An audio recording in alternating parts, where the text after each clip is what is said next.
الرحمن الرحیم۔ آج آپ اور میں کشف المحجوب کے درس میں شریک ہیں۔ موضوع چل رہا ہے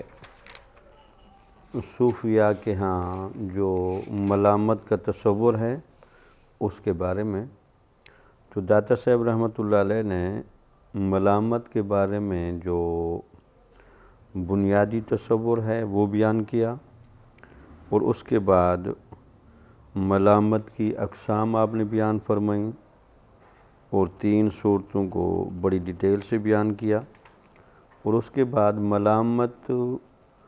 کی ابتدا یا اس کا رواج حضرت شیخ عصر ابو حمدون کسار رحمۃ اللہ علیہ نے فرمایا تھا، اس کا آپ تذکرہ فرما رہے ہیں۔ اور اس کے ذیل میں آج آپ اور میں نے جو پڑھنا ہے وہ داتا صاحب کا تصور ملامت پر تبصرہ ہے۔ فرماتے ہیں کہ میرے نزدیک ملامت کی خواہش خالص ریا ہے۔ اب اس میں کوئی شک نہیں کہ صوفیاء کے ہاں بنیادی طور پر جو ملامت ہے یہ ایک احتساب کے نقطہ نظر سے تھی، یعنی ایک بندہ جو طالب حقیقت ہے وہ ملامت کو اپنے اوپر بعض اوقات اس لیے طاری کرتا ہے تاکہ تربیت اور کمال حاصل کرنے کے دوران خلق سے اس طرح کا رابطہ نہ ہو جائے کہ وہ منزل سے رہ جائے، یا پھر اس کی دوسری صورت یہ ہے کہ اللہ تعالیٰ کی طرف سے جو محبین ہیں اور جو صحیح معنی میں عارفین ہیں، ان محبین اور عارفین کے اخلاص کو چیک کرنے کے لیے اللہ تعالیٰ کی طرف سے یہ ایک ملامت طاری کی جاتی ہے۔ اب ملامت آزمائش کے طور پر آتی ہے یا علامت خود اس لیے طاری کی جاتی ہے کہ تاکہ بندہ اللہ تعالیٰ تک صحیح معنی میں پہنچنے میں کامیاب ہو جائے۔ لیکن جب لوگوں نے ملامت کو طاری کرنے میں تکلف سے کام لیا تو اس پر داتا صاحب رحمۃ اللہ علیہ فرما رہے ہیں، میرے نزدیک ملامت کی خواہش خالص ریا ہے، اور ریا بالکل منافقت۔ بے خام خواہ کی ملامت طاری کرنے کے لیے یہ تکلف کرنا اور ملامت کی خواہش کرنا اور ملامت کا جواز بنانا یہ منافقت ہے۔ ریاکار بتکلف ایسا راستہ اختیار کرتا ہے تاکہ لوگ اسے پسند کریں، اسی طرح ملامتی بتکلف وہ راستہ اختیار کرتا ہے جس سے لوگ اس پر ملامت کریں۔ یہ دونوں گروہ مخلوق ہی میں پھنسے رہتے ہیں، اس کے دائرے سے باہر نہیں نکل پاتے۔ اب داتا صاحب رحمۃ اللہ علیہ یہاں ریاکار کی اور ملامت کی خواہش رکھنے والے کا ایک آپس میں مماثلت بیان کر رہے ہیں کہ وہ جو بنیادی طور پر ریاکار بھی ہے، اگرچہ دیکھنے میں وہ اچھا عمل کرتا ہے، لیکن چونکہ اس کے دل میں دکھلاوے کا جذبہ ہے، اس کے دل میں اپنے آپ کو نیک کہلوانے کا جذبہ ہے، تو اس باطن کی دکھلاوے کی نیت کی وجہ سے اس کا ظاہری صحیح عمل بھی نقصان دہ ہو جاتا ہے۔ کیونکہ آپ کے علم میں ہے کہ دین اسلام کی جو بنیادی طور پر ترتیب ہے وہ ہے سب سے پہلے عقیدے کا صحیح ہونا، اس کے بعد نیت کا درست ہونا، پھر اس کے اوپر عمل کا درست ہونا۔ یہ ترتیب اگر ایسے ہوگی تو پھر تو اعمال کا فائدہ ہے۔ اگر عقیدہ درست نہیں اور بیشک نیت بھی ٹھیک ہو اور عمل بھی ٹھیک ہو، فائدہ کوئی نہیں ملے گا۔ ہاں اگر عقیدہ ٹھیک ہے اور نیت غلط ہے اور پھر اس کے اوپر عمل کی عمارت کھڑی کی گئی ہے تو وہاں بھی عمل نقصان دہ ہوگا۔ ہاں اگر ایسا ہو کہ عقیدہ بھی ٹھیک ہے، نیت بھی ٹھیک ہے اور اس کے اوپر عمل کی عمارت بھی ٹھیک ہے تو تب جا کر اس عمل کا ثواب بھی ملے گا، اور اس عمل کو اگر صحیح طریقے سے کیا جائے تو اس سے روحانی اور اخلاقی ثمرات بھی آئیں گے۔ تو ریاکار بندہ تو اعمال صالح کے اثر کو اس لیے ضائع کر بیٹھتا ہے کہ عمل کرتے ہوئے اس کے دل میں خلوص اور للہیت کی بجائے دکھلاوا ہے، تو اس دکھلاوے کی وجہ سے اعمال صالح ضائع ہو جاتا ہے۔ تو اسی طرح کہہ رہے ہیں جو بنیادی طور پر جو ملامتی بندہ بھی ہے، جس طرح آپ نے دیکھا کہ بہت سارے لوگ صرف گدڑی کا لباس یا صوفیانہ لباس اس لیے پہنتے تھے تاکہ لوگ ظاہر کو دیکھ سکتے ہیں، باطن کو تو دیکھ نہیں سکتے، تاکہ لوگ دھوکہ کھائیں۔ تو ملامت والا بھی اصلاً وہ ٹھیک کام نہیں کرنا چاہتا۔ جب وہ ٹھیک کام نہیں کرنا چاہتا تو وہ کہتے جی میں ٹھیک کام اس لیے نہیں کرتا تاکہ میں ملامتیوں میں سے شامل ہو جاؤں۔ تو اس کا بنیادی مقصد یہ ہے کہ اصل تو وہ گنجائش نکالنا چاہتا ہے، جواز نکالنا چاہتا ہے، چلو یار ویسے اندرون خانہ تو جذبہ یہی ہے کہ نیک عمل نہ ہوں، لیکن نیک عمل کے نہ کرنے کا جواز ملامت کے ماحول میں مل جاتا ہے۔ وہ یہ کہتے جی ملامتی لوگوں میں شامل ہو جائیں، نیک اعمال کرنے ہی نہیں پڑیں گے۔ تو حالانکہ جو بنیادی طور پر صوفیاء کے ہاں ملامت ہے وہ تو بنیادی طور پر اس بات پر ہے کہ ایک بندہ خلق سے اس لیے الگ رہنا چاہتا ہے اور وہ ایسے اعمال کرتا ہے تاکہ خلق اس سے دور رہے، چونکہ وہ بنیادی طور پر ہے طالب حقیقت۔ وہ اپنا کچھ عرصہ خلوت میں یا لوگوں سے الگ رہ کر اصلاح کی خاطر گزارنا چاہتا ہے۔ تو اب جو اس کو خلوت کی ضرورت ہے، تنہائی کی ضرورت ہے، وہ ملامت اس لیے نہیں اختیار کرنا چاہتا تھا کہ وہ صحیح کام نہیں کرنا چاہتا، وہ ملامت اس لیے اختیار کرتا تھا تاکہ لوگ مجھ سے ذرا دور رہیں اور میں اس تنہائی کے درمیان خلوت میں یا الگ تھلگ رہ کے زیادہ سے زیادہ اعمال صالحہ کر لوں اور اپنی صحیح معنی میں اصلاح و تربیت کر لوں۔ تو جو صوفیہ ملامت اختیار کرتے ہیں ان کا میتھڈ اور ان کا مقصد الگ ہوتا ہے۔ جنہوں نے خام خواہ کی ملامت اپنے اوپر طاری کی،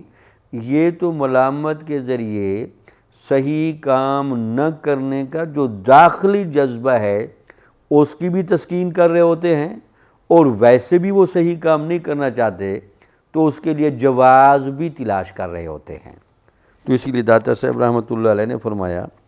کہ بنیادی طور پر جو ریاکار ہے وہ دل کا ٹھیک نہیں ہوتا، ویسے دیکھنے میں اعمال اچھے کرے گا تاکہ لوگ اس کو نیک کہیں، اور یہ جو ملامت کا اختیار کرنے والا ہے اس کے دل کے جذبے میں بھی بنیادی بات یہ ہے کہ اچھا فعل نہ ہو، اصلاح میری نہ ہو، نیکی نہ ہو، لیکن اس کو وہ ملامت کے پردے میں چھپاتا ہے۔ تو اسی لیے آپ نے فرمایا اسی طرح ملامتی بتکلف وہ راستہ اختیار کرتا ہے جس سے لوگ اس پر ملامت کریں۔ یہ دونوں گروہ مخلوق ہی میں پھنسے رہتے ہیں، اس کے دائرے سے باہر نہیں نکل پاتے۔ تو ریاکار دکھلاوے کی وجہ سے مخلوق کو دیکھ رہا ہے، یار میں عمل اچھا کرتا ہوں، دیکھیں مخلوق میری تعریف کرتی ہے، اس بات پر نہیں، تو وہ اعمال صالحہ میں خلوص اور للہیت کو نہیں دیکھتا، اعمال صالحہ کو کریکٹ طریقے سے میں کر رہا ہوں نہیں کر رہا اس کو بھی نہیں دیکھتا، بس وہ اس عمل صالح کے ذریعے جو دل کے اندر پوشیدہ رغبت ہے، شہرت، وہ اس کی تلاش میں ہے۔ اور ریاکار بھی بنیادی طور پر ملامت کرنے والا، یہ بھی گویا کہ برا رہنے کا جو داخلی جذبہ ہے اس کی ہی تسکین کر رہا ہے،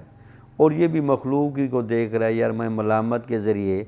اصل میں تو اولیاء کے دائرے میں چھپنا چاہتا ہوں، دیکھیں مخلوق مجھے ملامتی جو گروپ ہے اس میں اگر اسی مغالطے کی وجہ سے شامل کر لے تو ریاکار بھی یہی چاہتا ہے جس طرح کا ملامتی چاہتا ہے۔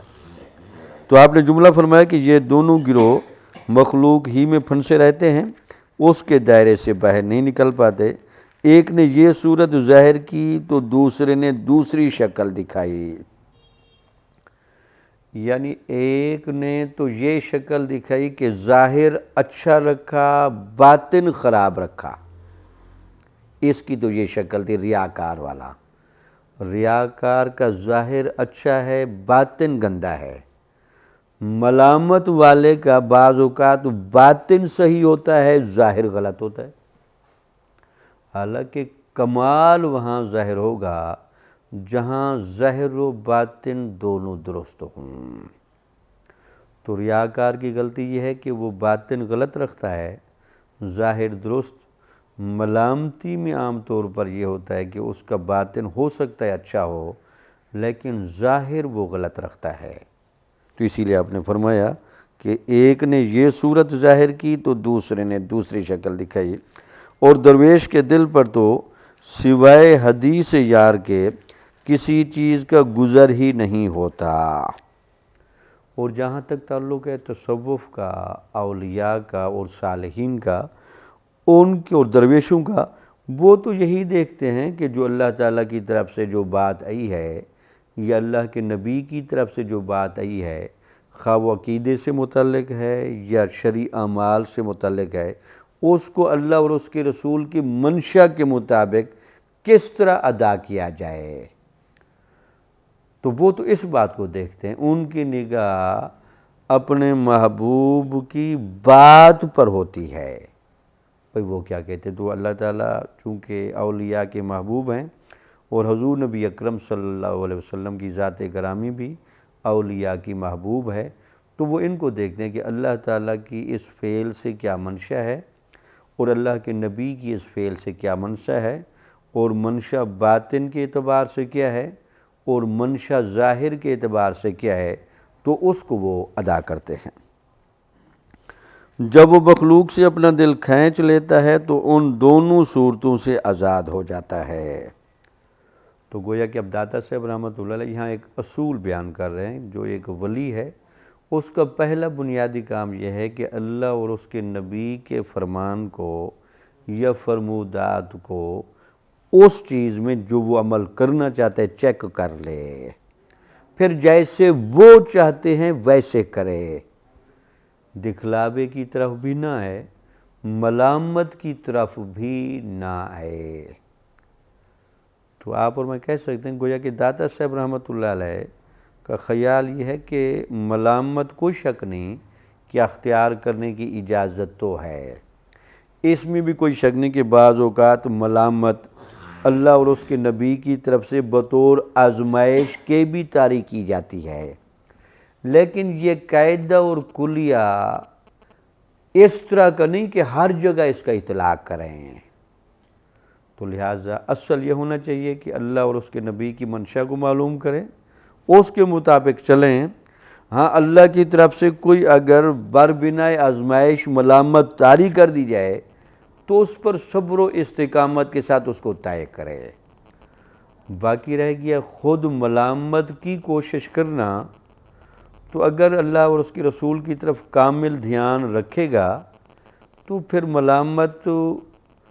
آ جائے اس کی طرف سے تو ٹھیک ہے، ورنہ خام خواہ ملامت اختیار کرنے کی کوشش نہ کرے، چونکہ اگر خام خواہ جب ملامت اختیار کرنے کی کوشش کرتا ہے تو پھر بہت سارے غلط لوگ اور ظاہری طور پر گناہوں میں پھنسے ہوئے لوگ بھی وہ ملامتی فرقے کا سہارا لے کر اس میں گھس جاتے ہیں۔ اگر میں اس بات کو اس طرح کروں جیسے داتا صاحب رحمۃ اللہ علیہ نے گدڑی کا لباس پہننے کے باب میں یہ جملے ارشاد فرمائے تھے کہ متاخرین صوفیاء نے جب دیکھا کہ اس لباس کی مماثلت کی وجہ سے غیر اولیاء میں شامل ہو رہے ہیں، تو متاخرین نے گدڑی کے لباس کو پہننا وہ جو لازمی شرط سمجھی جاتی تھی اس کو شرط اضافی قرار دیا، تو وہ پھر اس لباس سے نکل آئے۔ تاکہ یہ جو لوگ اس لباس کی وجہ سے مغالطہ دے رہے ہیں کہ وہ چونکہ صوفیہ والا لباس پہن لیتے تھے، اور لوگ آپ کو پتہ ہے العوام کالانعام، تو جو عوام ہوتی ہے یہ تو جانوروں کی طرح ہوتی ہے، ان کو تو پتہ نہیں ہوتا، وہ تو صرف ظاہری شکلیں اور حلیے ہی دے کر وہ فیصلے کرتی ہے۔ تو وہاں جیسے گدڑی کا لباس اولیاء نے چھوڑا، تو گویا کہ یہاں بھی آپ بالمعنی اسی طرف اشارہ کر رہے ہیں کہ ملامت رہی ہے، ملامت کی طرف اولیاء مائل بھی رہے ہیں، لیکن جان بوجھ کر جب ملامت کو اگر مشرب بنایا جائے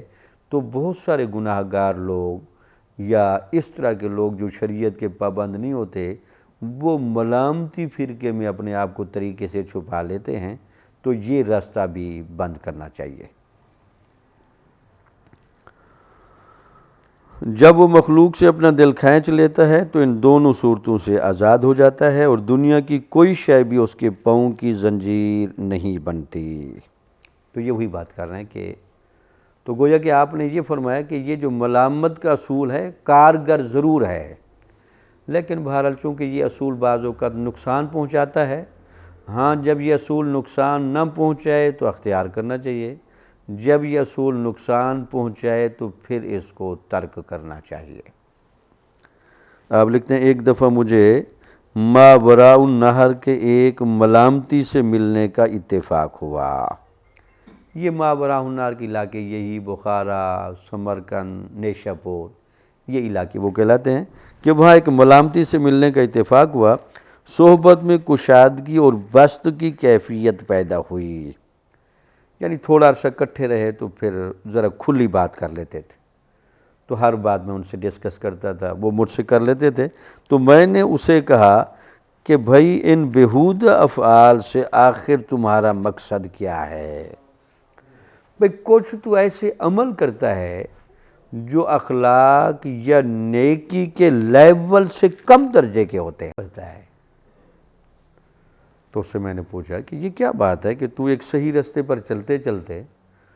پھر تو تھوڑا سا راہ سے ہٹ جاتا ہے، تو ایسا کیوں کرتا ہے کہ تو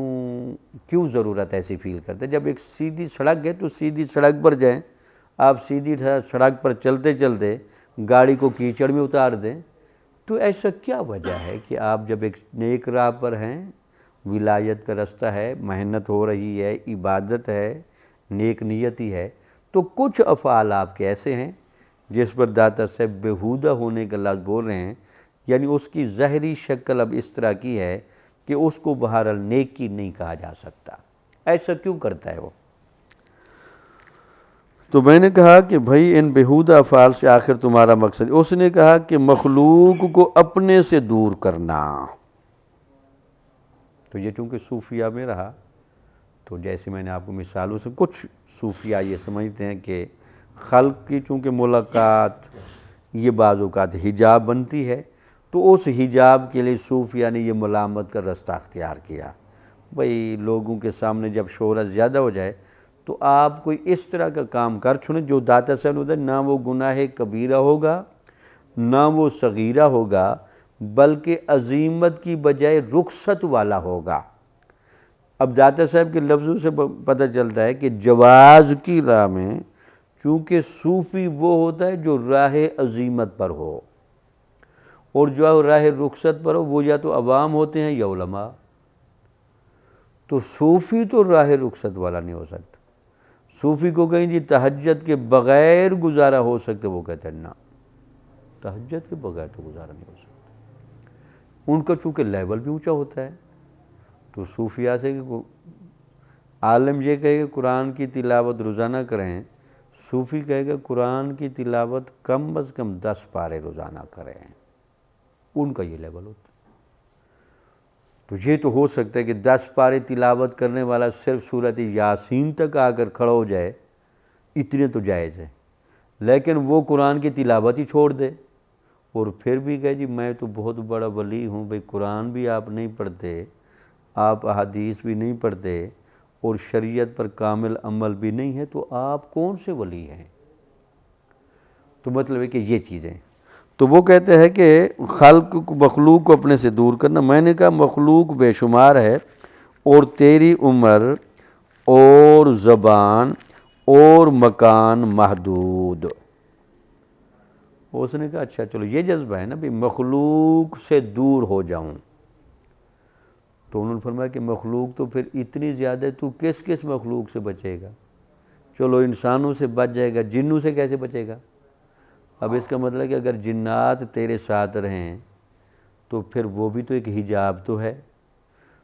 تو مخلوق ویسے بے شمار ہے۔ آج تو نے کوئی ملامتی فعل کر کے ایک بندے کو دور کیا، کل دوسرا مل جائے، کل تیسرا مل جائے، یا تو یہ کہ تو سیدھا جا کر جنگل میں اور کسی غار میں رہے تو ملامت کی ضرورت ہی نہیں۔ اب تو کہے جی میں رہتا بھرپور معاشرے میں ہوں اور کسی گلی محلے میں رہتا ہوں بھی بزرگ، مجھ سے کوئی تعویذ لینے نہ آئے، دم کرانے نہ آئے، میری صحبت میں آ کر نہ بیٹھے، مجھ سے کوئی نصیحت نہ پوچھے، تو آپ جب ہیں ہی اس لائن پر تو اسی لائن کے بندے سے ہر بندہ پوچھتا ہے، تو آپ پھر کیسے کریں گے؟ اگر آپ یا تو یہ ہے نا کہ آپ ملامت چھوڑیں اور سیدھا جنگل میں یا غاروں میں رہیں جو صوفیاء کے ہاں کسی زمانے میں رواج تھا، تو یا یہ کر لیں۔ اگر وہ بھی آپ نہیں کہتے جی میں رہوں گا تو معاشرے میں جو آپ کا حلیہ ہے، آپ جس لائن کے بندے ہیں، تو جس بندے کو کوئی مذہبی مسئلہ درپیش ہوگا تو اس مذہبی مسئلے کے درپیش ہونے کی وجہ سے اس نے رابطہ تو آپ سے کرنا ہے،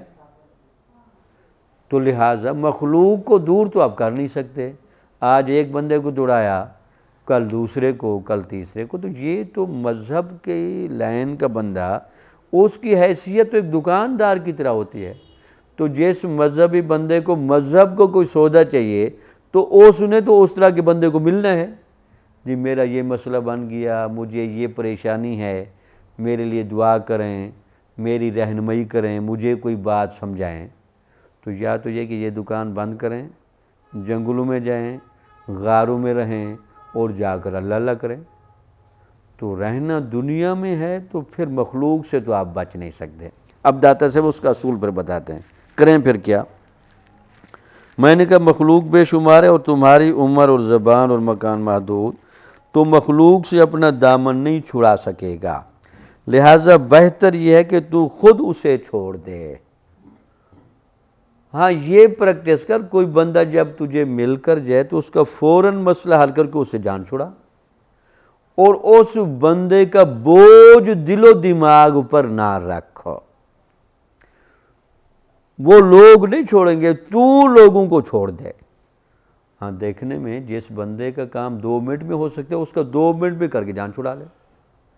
ہاں جس کا کام 2 منٹ میں ہو سکے اور اس کو تو 2 گھنٹے بٹھائی رکھے، اور پھر تو کہے جی میں ملامتی اس لیے بننا چاہتے لوگ مجھ سے دور بھاگے ہیں، تو بھائی لوگوں نے تو آپ کو نہیں چھوڑنا۔ ہاں جس کا کام ہے اس کا کام بنائیں، اس کو روانہ کریں، پھر اس کے بعد اس بندے کی ملاقات سے آپ کے دل و دماغ میں اگر کہیں بوجھ پیدا ہوا ہے اس بوجھ کو ہلکا کریں۔ تو یہ آپ نے فرمایا تو بہتر یہ ہے کہ تو خود اسے چھوڑ دے تاکہ اس تکلف سے بچ جائے۔ تو یہ تکلف ہے، ہاں ہزاروں بندہ ملے تجھے، لیکن ہزاروں بندے کو جو ان کی وقت بنتا ہے وقت دے، لیکن مخلوق کی طرف دھیان چھوڑ دے۔ تو اسی لیے صوفیہ کہتے ہیں نا کہ وہ بڑا مشہور جملہ ہے، دل یار ول دست کار ول، یعنی ہاتھ آپ کا کام پر رہے، دل آپ کا یار کی طرف رہے۔ یہ طریقہ اختیار کر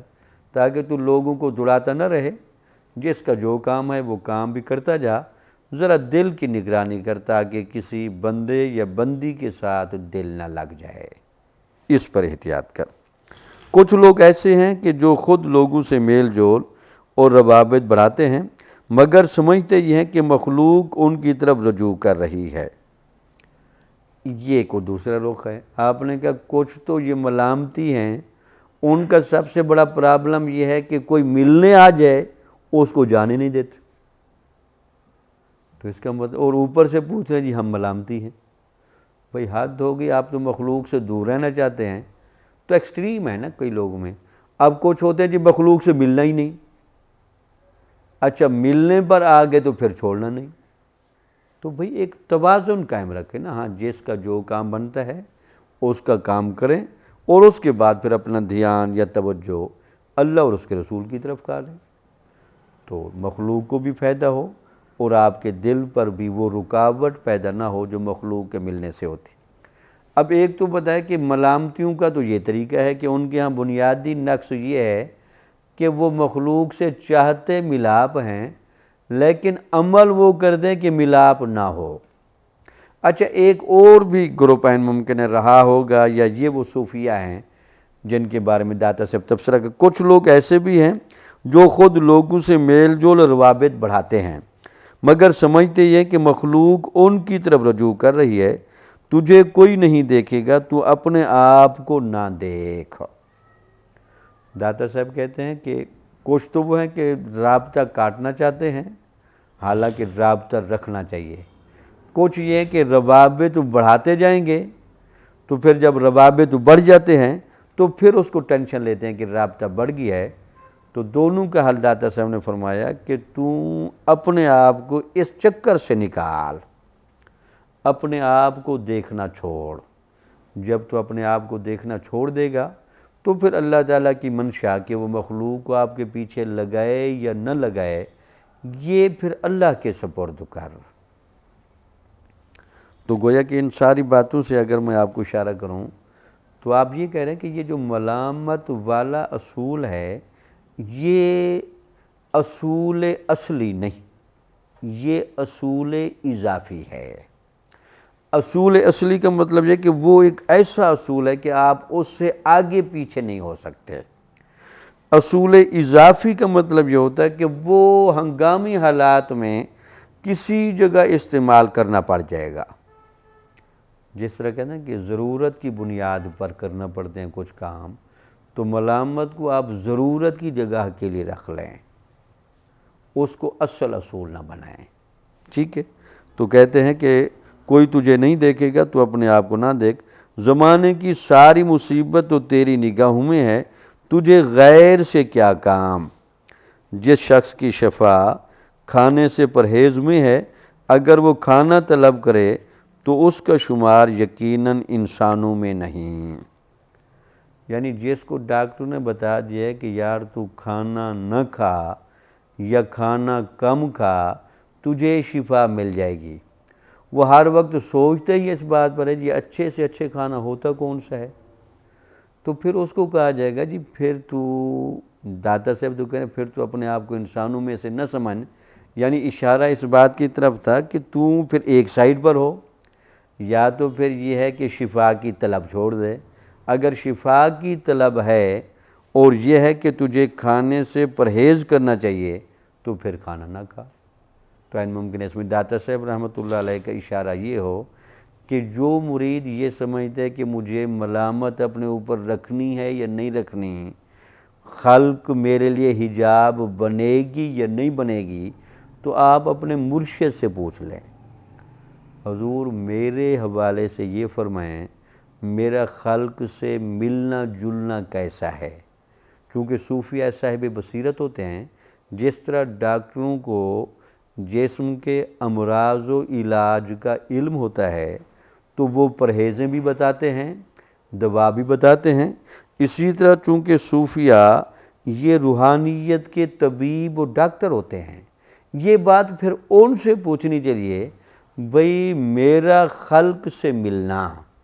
حجاب کا باعث بنے گا یا نہیں بنے گا۔ تو جہاں مرشد سمجھے گا کہ مخلوق سے بچنا آپ کے لیے ضروری ہے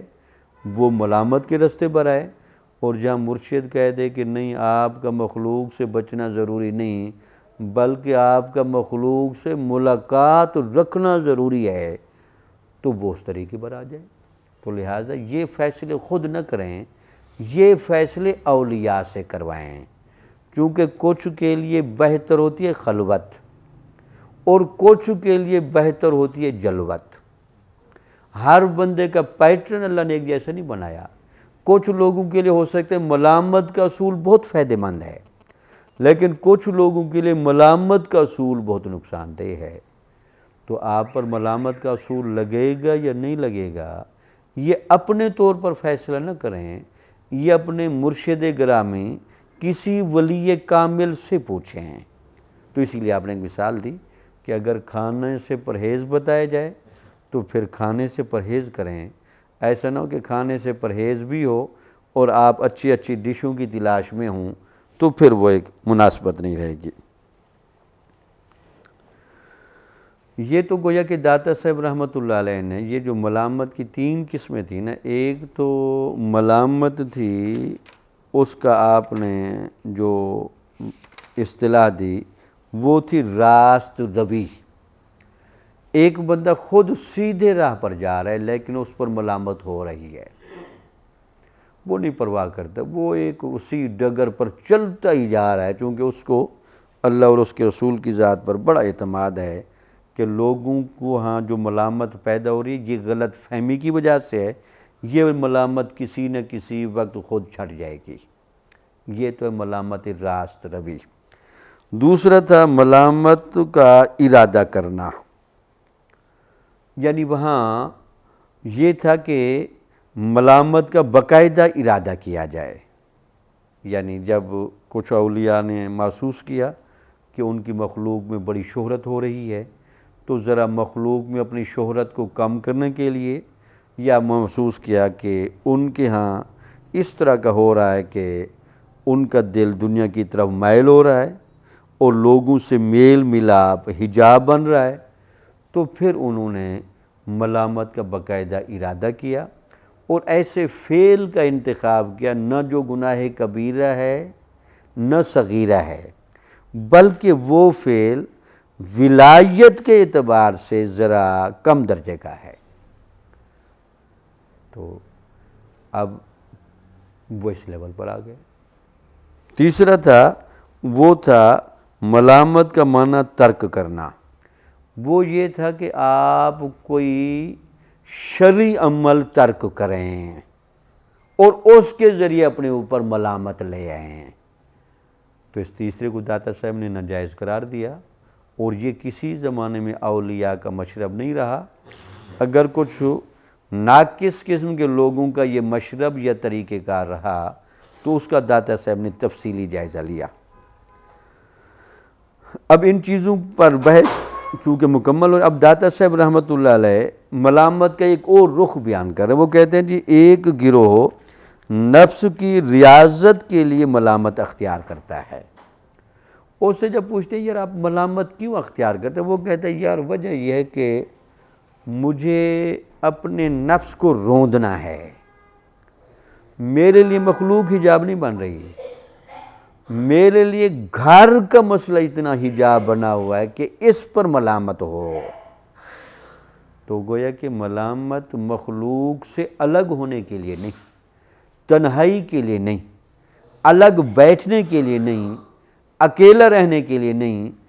صرف اپنے نفس کی جو ایک نحوست ہے، اس کی بدبختی ہے یا اس کی اصلاح ہے، اس کے لیے ملامت اختیار کی جائے۔ تو جیسے آپ نے دیکھا کہ بابا بلے شاہ رحمۃ اللہ علیہ کو جس کہہ لیں کہ روحانی مرحلے سے وہ بابا عنایت شاہ نے گزارا، بنیادی طور پر وہ اس تناظر میں تھا کہ تاکہ نفس کی ریاضت کرائی جائے۔ اب آپ لکھتے ہیں کہ ایک گروہ نفس کی ریاضت کے لیے ملامت اختیار کرتا ہے تاکہ لوگوں کے ذلیل کرنے سے نفس راہ راست پر آ جائے اور اپنی داد اسی سے طلب کرتے ہیں، ان کے نزدیک بہتر وقت وہی ہے جس میں ان کا نفس کسی مصیبت اور خواری میں مبتلا ہو۔ یعنی ان کا خیال یہ کہ اس میں کوئی شک نہیں کہ جس طرح آپ سمجھ سکتے ہیں کہ گھر میں ایک پالتو کتا ہونا اور وہ پالتو کتا بعض اوقات ایسی حرکات شروع کر دے کہ وہ حرکات کی وجہ سے اس کو بہت سزا دینا پڑتی ہے، یہ مقصد نہیں ہوتا اس کو دوڑانا ہے، دوڑانا بھی نہیں، ہو سکتا ہے کہ پیار و لاڈ کی وجہ سے جو ایک حد سے نکل گیا نا اس کی اصلاح۔ تو اب لگتا یہ کہ صوفیاء کے ہاں جو سب سے مشقت والا مرحلہ ہوتا ہے تو ایک بات ہمیشہ یاد رکھیں، اگر انسان سے یہ جو اپنا نفس اور اس کے تقاضے ہیں نا یہ کنٹرول ہو جائے نا تو شیطان کے لیے خارجی دشمن سے لڑنا آسان ہے کہ دشمن سے لڑنا بڑا مشکل ہے۔ اب چونکہ یہ جو نفس ہے وہ گھر کا دشمن ہے، تو بعض صوفیہ سے جب پوچھا جاتا ہے یہ ملامت کے دوران وہ کہتے ہیں جی بڑی اصلاح ہوتی ہے اور نفس کو بڑا پتہ چلتا ہے۔ مثال سے بات سمجھاتا ہوں، بعض اوقات بڑا بھائی چھوٹے بھائی کو کسی غلطی پر اتنا مارتا ہے اور چھوٹا بھائی پھر زندگی میں جب کسی اونچے مقام پر چلا جاتا ہے وہ کہتے ہیں بھائی اس زمانے کی جو مار ہے نا وہ مجھے اتنا کچھ سکھا گئی تھی، اگر اس موقع پر آپ کی طرف سے تنبیہ نہ ہوتی اور مجھے ڈنڈے نہ برسائے جاتے تو شاید اب جو میرا مستقبل بہتر ہوا ہے یہ نہ ہوتا۔ اب وہ بعد میں ان کو پتہ چلتا ہے اچھا یار اس موقع پر مار ہی میرا علاج تھا۔ تو صوفیہ کو جب پتہ چلتا ہے کہ بعض اوقات آپ کو پتہ ہے یہ انسان کا جو نفس ہے یہ عام ترغیب سے، ترہیب سے، مراقبے سے، سمجھانے سے مان جاتا ہے، لیکن بعض اوقات یہ نفس چونکہ ڈیٹھ بھی بڑا ہے تو جس طرح بندہ ڈیٹھ ہو جائے نا تو ڈیٹھ بندے کو جب تک تھوڑا مارا پیٹا نہ جائے تو ڈیٹھ بندہ قابو نہیں دیتا، تو مار پیٹ اس کی غذا بنتی ہے۔ تو بعض اوقات صوفیاء کے ہاں نفس پر ملامت اس لیے بھی کی جاتی ہے چونکہ آپ کو پتہ ہے ذلیل کا علاج ہی ذلت ہے، اس کو آپ شرافت سے ڈیل نہیں کر سکتے۔ تو بعض اوقات نفس کی جب یہ پوزیشن ہے تو اس وقت بھی صوفیاء کیا کہتے ہیں جی نہیں، کوئی بندہ اگر ایسا ہے اور اپنے نفس کی شرارتیں بڑی فیل کرتا ہے تو اس پر ملامت کا یہ قاعدہ رکھنا چاہیے۔ اب آپ دو واقعات لکھ رہے ہیں۔ حضرت ابراہیم ادم رحمۃ اللہ علیہ سے کسی نے پوچھا کبھی آپ کی دلی مراد بھی پوری ہوئی ہے؟ یعنی جو آپ چاہتے تھے وہ کبھی پورا ہوا؟ دلی مراد پوری ہوئی ہے؟ آپ نے فرمایا ہاں 2 دفعہ۔ ایک دفعہ میں کشتی میں سوار تھا، وہاں میرا جاننے والا کوئی نہ تھا۔ تو ابراہیم بن ادم یہ بادشاہ تھے، بادشاہی کو چھوڑ کر یہ تصوف کی راہ پر آئے، چونکہ آپ گدڑی بھی پہنتے تھے اور بڑا فقیرانہ لباس تھا۔ آگے خود بیان فرماتے ہیں داتا صاحب، میں نے عام لباس پہن رکھا تھا، بال بڑے ہوئے تھے، الغرض میری حالت ایسی تھی کہ کشتی والے میرا مذاق اڑا رہے تھے۔ وہ بادشاہ سے تصوف میں آئے تو سادہ لباس پہنتے تھے، گدڑی پہنتے تھے، بال بڑے ہوئے، داڑھی بکھری ہوئی۔ وہ کہتے یار میں کشتی میں سوار ہوا، جس بندے نے میرا حلیہ دیکھا، شکل دیکھی، وہ ہر بندہ ہی میرا مذاق اڑانے لگ گیا۔ میرا مذاق اڑا رہے تھے اور مجھ سے تمسخر کر رہے تھے۔ کشتی میں ایک ایسا مسخرہ تھا جو بار بار آ کر میرے بال کھینچتا اور نوچتا اور اپنی مسخرگی کی وجہ سے میری تحقیق کرتا۔ مسخرہ تھا تو بڑا اس طرح کا بندہ تھا، بہرحال وہ کبھی میرے بالوں کو چھیڑے، کبھی میری داڑھی کو، کبھی بال کھینچے، بہرحال اس نے تو مذاق بہت زیادہ کیا اور میرا شغل اڑاتا رہا۔ تو کہتے ہیں کہ اور اپنی مسخری کی وجہ سے میری تحقیر کرتا رہا۔ اس وقت میرے دل کی مراد حاصل ہو رہی تھی۔ اس وقت میں نے اپنے نفس کو کہا کہ واقعی حقیقت میں تو اہل اسی کا ہے، تو نے جتنا مجھے خراب کیا ہے اور جتنی میں نے مجاہدہ اور ریاضت کر کر کے، عبادت کر کر کے تجھے دبانے کی کوشش کی ہے، تو بھی تو باز نہیں آتا نا۔ آج صحیح مزہ آ رہا ہے کہ جتنی اب ذلت ہو رہی ہے یہ ذلت کوئی میری وجہ سے تو نہیں، یہ جو اندر کا خناس ہے یہ تیری وجہ سے ہو رہی ہے۔ تو صوفیہ چونکہ بڑے حقیقت پسند ہوتے ہیں، صوفی کسی اور کو بعد میں دیکھتا ہے، سب سے پہلے اپنے باطن کو چیک کرتا ہے۔ تو انہوں نے کہا جی اب بتائیں، گھر کی اندر کی اطلاع چونکہ ان کو تھی، پھر نفس کتنا تنگ کرتا ہے اور کتنا پریشانی کی طرف مائل کرتا ہے اور اپنی مسخری کی وجہ سے میری تحقیر کرتا۔ اس وقت میرے دل کی مراد حاصل ہو رہی تھی اور میں اپنے نفس کی اس ذلت پر اس قدر خوش ہو رہا تھا کہ میری خوشی کی انتہا نہ تھی۔ چونکہ اس دن میں دیکھ رہا تھا کہ بڑی ذلت ہو گئی، بڑی تحقیر ہو گئی۔ اب دیکھنے میں کوئی اور بندہ ہوتا تو وہ شاید غیرت کا تھا، تو یہ مسئلہ غیرت کا نہیں ہوتا، یہ چونکہ اصلاح کا مسئلہ ہے۔ تو صوفیاء کے ہاں اصلاح کے بعد غیرت ہوتی ہے، خام خواہ کی غیرت نہیں ہوتی۔ چونکہ حقیقت پسند ہوتے ہیں تو وہ کہتے ہیں جی اب بات بتائیں، میری تو نہیں مانتا نا، اب ہے تو اسی لائق کہ مذاق بھی اڑ رہا ہے، بال بھی کھینچے جا رہے ہیں، اور کہتے ہیں کہ اندر سے میری مراد پوری ہو رہی تھی۔ اچھا کہ میری خوشی کی انتہا نہ تھی، یہاں تک کہ وہ مسخرہ اٹھا اور اس نے مجھ پر پیشاب کر دیا۔ اب وہ جو مسخرہ تھا کشتی میں بیٹھا ہوا، اس نے یہاں تک اکتفا نہ کیا بلکہ الٹا مجھ پر پیشاب بھی کر دیا، اور میں سر نیچے کر کے بیٹھا رہا جب تک مجھ پر پیشاب ہوتا رہا، میری ولایت منکشف ہوتی رہی۔ اب یہ الگ رخ ہے صوفیاء کا۔ اب یہاں فقہ والے کہیں جی کسی کو اپنے اوپر پیشاب کر دینے کی تو اجازت نہیں دینی چاہیے، آپ کو تو غیرت میں آ جانا چاہیے، اس کو دھکا دے دینا چاہیے کشتی میں۔ لیکن صوفیاء چونکہ اپنے باطن کی اصلاح کرتے ہیں تو لیکن یہ قاعدہ ہر بندے کے لیے بھی نہیں، جو اصلاح کا طالب ہوتا ہے وہ چیز کو اور نگاہ سے دیکھتا ہے۔ اب ان کے ذرا دو واقعے میں ساتھ ملوں تاکہ آپ ان کو حقیقت سمجھ آئے۔ اب ان کا مزاج دیکھ،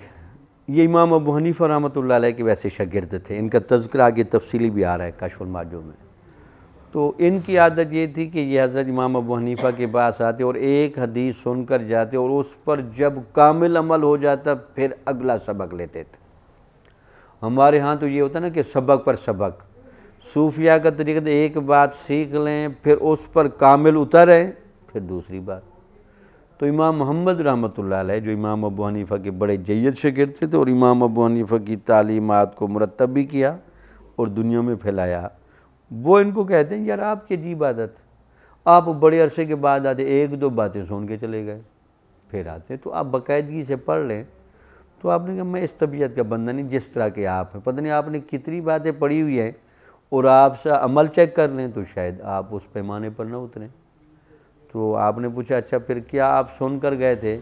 تو آپ نے کہا جی میں پچھلی دفعہ آیا تو ایک حدیث سن کر گیا تھا، حب دنیا راس کل خطیۃ،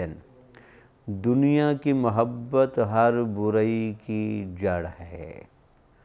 میں اب اپنے آپ کو بڑا چیک کر کے آیا ہوں کہ اب میں کسی موقع پر بھی دنیا کی محبت میں گرفتار نہیں ہوں گا۔ اس کی میں نے پریکٹس کی ہے، محنت کی ہے، اب کوئی مجھے لالچ دے، کوئی اس طرح کی بات کرے تو میں اس محبت میں بہرحال گرفتار نہیں ہوں گا۔ تو ورنہ اگر بندے کے دل میں دنیا کی محبت آ جائے تو پھر ہر برائی کا اس سے امکان شروع ہو جائے گا۔ تو وہ کہتے ہیں کہ یہ مت۔ اور ان کے بارے میں کتابوں میں یہ لکھا ہے کہ انہوں نے ایک غار میں 14 سال تک عبادت کی، اور یہ جو 14-15 سال تک عبادت کی، ان کی غار سے ان کی وفات کے بعد بھی لوگ ان کی غار پر جاتے تھے، اور ان کی وہ جو عبادت والی جگہ تھی وہاں سے کئی سالوں تک خوشبو آتی تھی۔ یہ ابراہیم بن ادھم ہیں، تو دیکھیں ان کا مزاج۔ پھر یہی ابراہیم بن ادھم کہتے ہیں کہ دوسرا بھی ایک واقعہ میرے ساتھ پیش آیا اور اس سے بھی میری دلی مراد پوری ہوئی۔ کہتے ہیں کہ دوسرا بار یوں ہوا کہ سخت بارش اور شدید سردی کے دوران میں ایک گاؤں میں داخل ہوا۔ بارش، سردی، گاؤں میں داخل ہوا،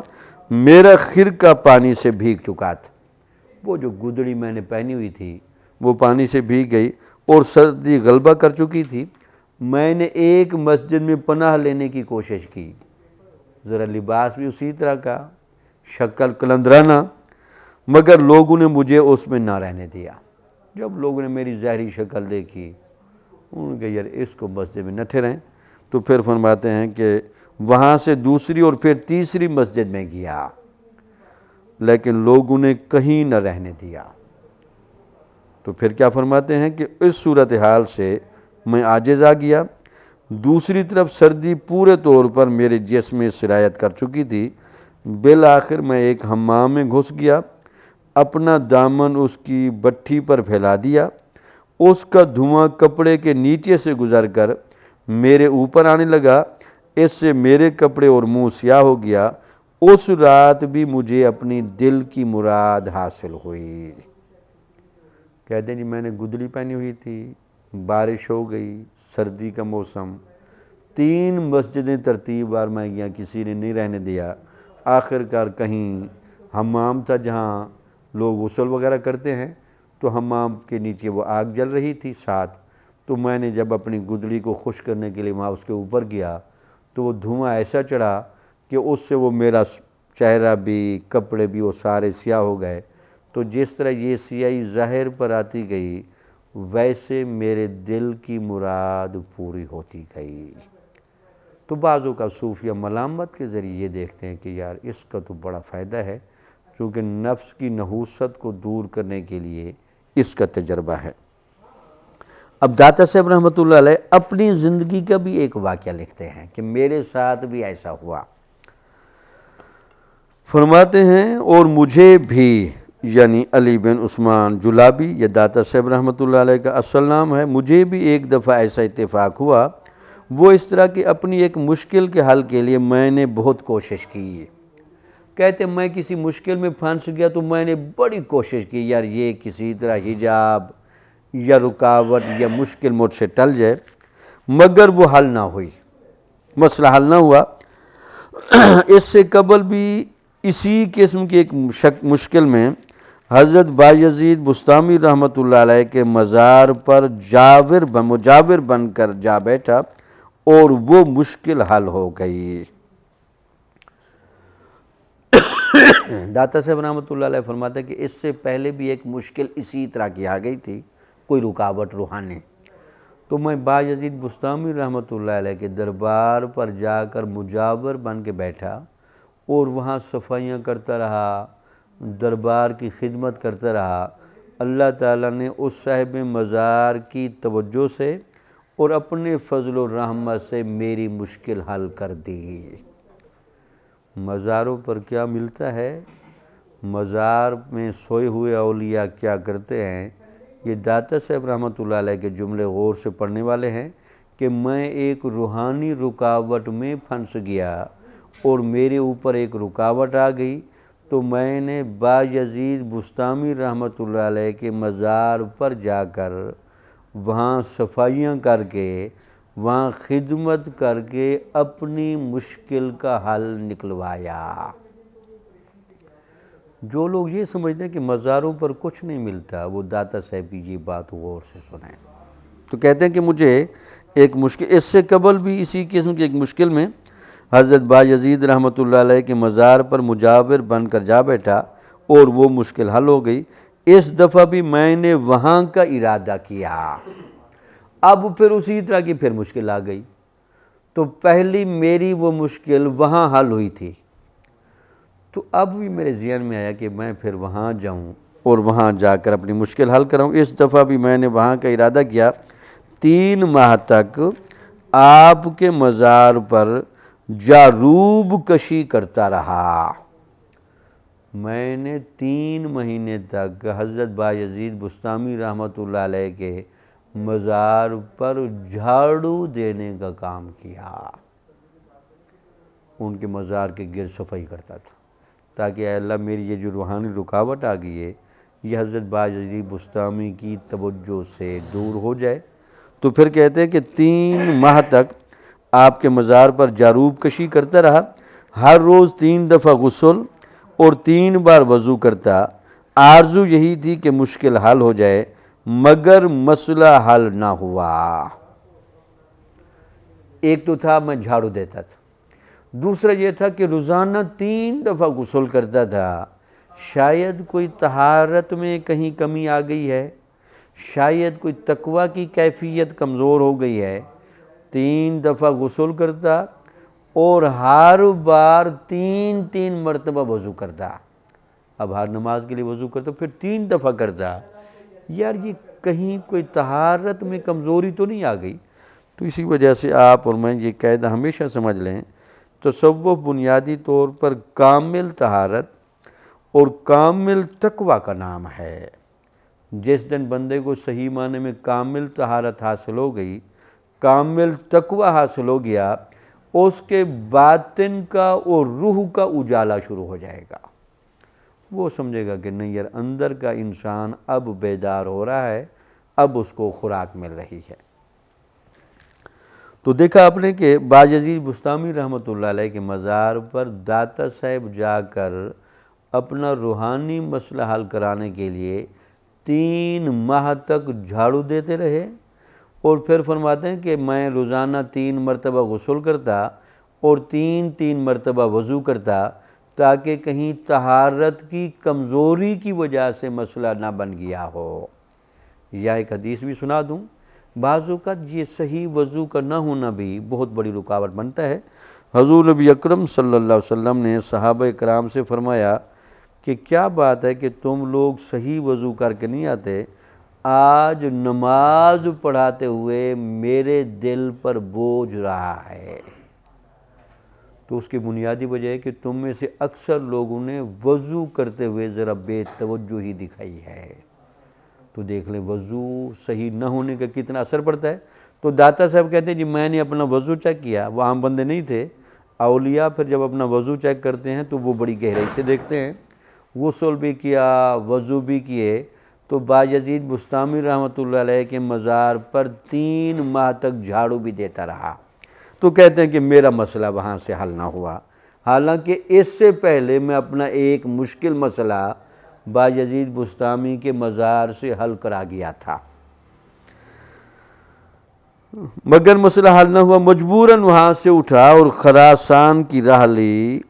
یہ کمش کے علاقے میں ایک قصبے میں پہنچا۔ یہ خراسان کا علاقہ چونکہ ایران میں ہے،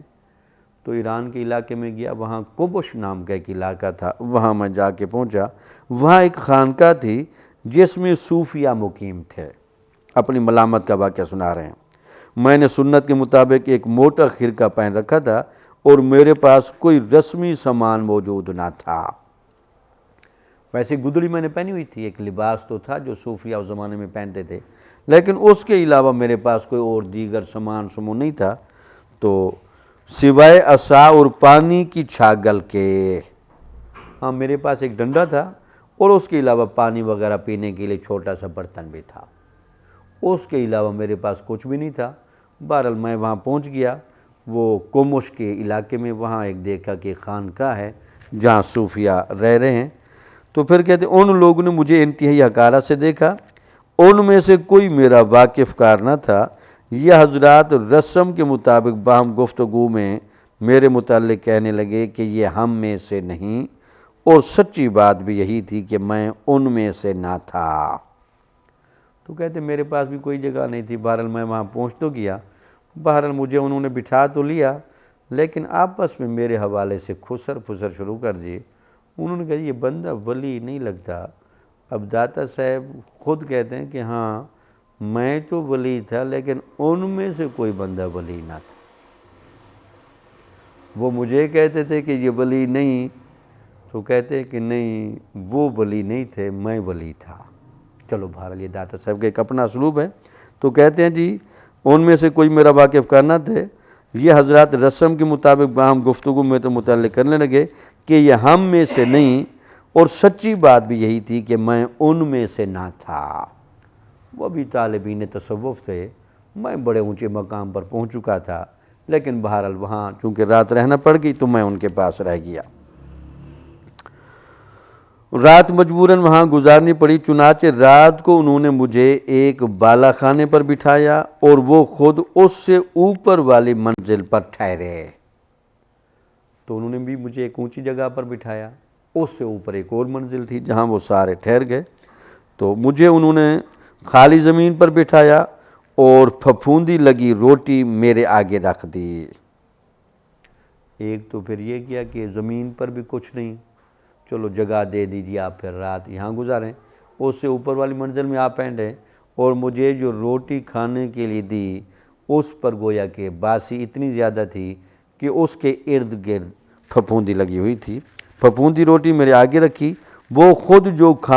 کھانا کھا رہے تھے مجھے اس کی خوشبو آ رہی تھی۔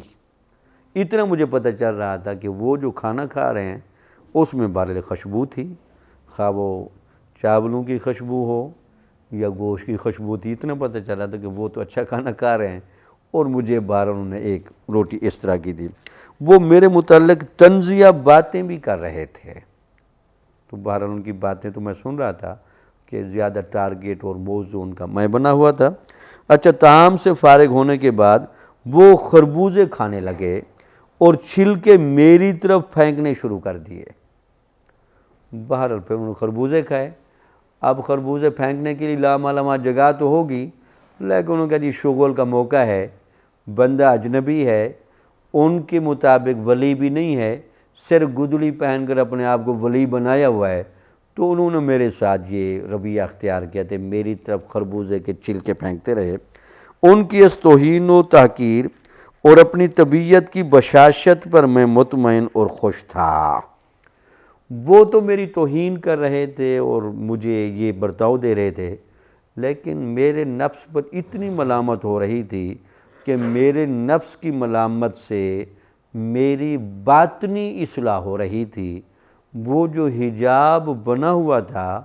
وہ میرے نفس کے کسی دھویں کی وجہ سے تھا، تو جب اتنی میری توہین اور تحقیر کی گئی، وہ دھواں چھٹنا شروع ہوا، تو میرے اندر وہ جو ایک رکاوٹ اور حجاب تھا وہ پردہ ہٹنا شروع ہو گیا۔ تو بعض اوقات داتا صاحب رحمۃ اللہ وہی قاعدہ بتا رہے ہیں کہ کچھ صوفیاء نے ملامت اس لیے بھی اختیار کی کہ اس ملامت کے بغیر وہ مسئلہ حل نہیں ہو سکتا تھا۔ اسی وجہ سے تصوف کی کچھ کتابوں میں یہ لکھا ہے اصلاح کے لیے کہ یہ جو بعض اوقات انا کا مرض ہے نا، بندہ بعض اوقات اپنے آپ کو کسی مقام پر سمجھتا ہے اور یہ حجاب بنتا ہے، اس کی جو اصلاح ہے نا یہ بہت مشکل ہوتی ہے۔ تو اسی وجہ سے بعض صوفیاء، کچھ صوفیاء سے یہ صحرا نوردی، ریگستانوں کے سفر، غاروں کے سفر، اور اس کے علاوہ بھیک مانگنے کا کام اس مقصد کے لیے کراتے ہیں کہ اس بندے پر اتنی ملامت ہو باطنی طور پر کہ وہ جو ایک رکاوٹ بنی ہوئی ہے وہ ختم ہو۔ تو یہ ملامت صوفیاء کے ہاں اس پیرائے میں بھی ہے۔ ان کی اس توہین و تحقیر اور اپنی طبیعت کی بشاشت پر میں مطمئن اور خوش تھا، اور عرض کر رہا تھا اے اللہ اگر میں نے تیری دوستی کا لباس زیب تن نہ کر رکھا ہوتا تو شاید میرے ساتھ یہ معاملہ نہ ہوتا۔ ان کی طعن و تشنیع جوں جوں زیادہ ہو رہی تھی، میرا دل کھلتا جا رہا تھا، یہاں تک کہ یہ بوجھ برداشت کرنے کی وجہ سے میری مشکل حل ہو گئی، اور مجھے معلوم ہو گیا کہ مشائخ کرام اپنے درمیان جاہلوں کو کیوں گوارا کرتے ہیں اور ان کا بار کس لیے برداشت کرتے ہیں۔ اب داتا صاحب کہتے ہیں مجھے اب پتہ چلا کہ کچھ صوفی اپنے ساتھ اس طرح کے بندے بھی لگاتے ہیں جو بندے عقل و دانش میں معیاری نہیں ہوتے، تاکہ اس بندے کی وجہ سے بھی اصلاح ہوتی رہے، کیونکہ وہ بندہ سمجھدار اتنا نہیں ہوتا، فہم اتنا نہیں ہوتا، تو اس کی وہ باتیں برداشت کرنا پڑتی ہیں، اس کی بات برداشت کرنا پڑتی ہے، اور اس کی باتوں اور بات کے ذریعے وہ اپنے نفس کا محاسبہ کرتے ہیں کہ اب اس طرح کے بندے کو آپ ساتھ چلائیں۔ تو یہ بعض اوقات نفس کی پیچیدگیاں جو ہوتی ہیں ان کو یہ اس وجہ سے ساتھ رکھا جاتا ہے۔ کہتے ہیں کہ اس سے ایک تو میری مشکل حل ہو گئی، اس کے بعد مجھے معلوم ہو گیا کہ مشائخ کرام اپنے درمیان جاہلوں کو کیوں گوارا کرتے ہیں اور ان کا بار کس لیے برداشت کرتے ہیں۔ یہ ہیں ملامت کے احکام جو تحقیق کے ساتھ میں نے پیش کر دی ہیں، اور سب توفیق اللہ تعالیٰ کی طرف سے ہے۔ تو یہ تصور ملامت کی بحث داتا صاحب رحمۃ اللہ علیہ نے یہ واقعات بیان کر کے ختم کر دی۔ اللہ تعالیٰ مجھے اور آپ کو ان باتوں کو سمجھنے کی توفیق عطا فرمائے۔